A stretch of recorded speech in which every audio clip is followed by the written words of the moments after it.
King Robbie. Yeah. What a one man. My level is kawaii. Oh.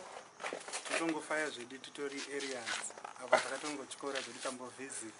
And muchiba Zvedi January ndubva kumafuta. Ndosana ku Old Tafara. King Robbie. Kunonzi kuma 20. Kunofana yeah. Kunofana nozvito magaza. Kune Gaza nei. Vanga Apuna gedwe sina Gaza. Waze uchitungwisa kuti kugaza kuriko. Waifi kuti kugaza kuriko. Simbare Gaza iriko. Magido pinda pakati pa.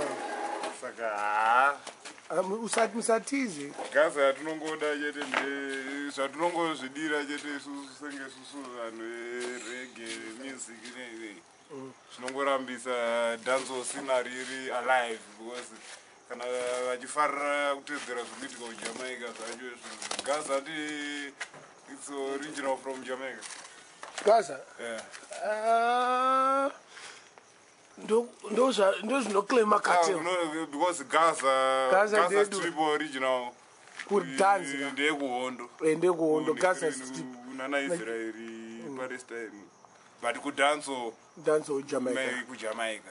Munhu akangozvitumidzawo zita rechi remagolera zainetsa kudhara. Saka vangozvitochi Gaza akatoratsvaga zita rachi ringashandisa. Tipadziro light ka iro. Iro repakati. Mati chiko drete. Munhu akangotsvagawo zita remagolera akudhara akanyanyonetsa. Akushandisa kuJamaica. Ufichi kwarakabudira kwachona kuJamaica kurege. Tikatasa rege ndo musambo rutero rwamafana ariko mazuva. Sama artist enyiko kundanani kutafara. Kutafara hakuna. Vangoriwo vanhu. Yo kompano anonzi Pringle Spice asi kumarengo mabvuku tafara. Hakuna. Ameno kana aripo inini zvangu inini ka ndinatsoda dance music chacho. Maloka wapano ndo anoimba zvawo. But andinatsoda dance international. YekuJamaica ndiyo unoda. Hardcore. Ndara usakrari ke. Awatubira byeredisi hapana zvakutaura. No comment. Izvo zvebiyezo. Akacha.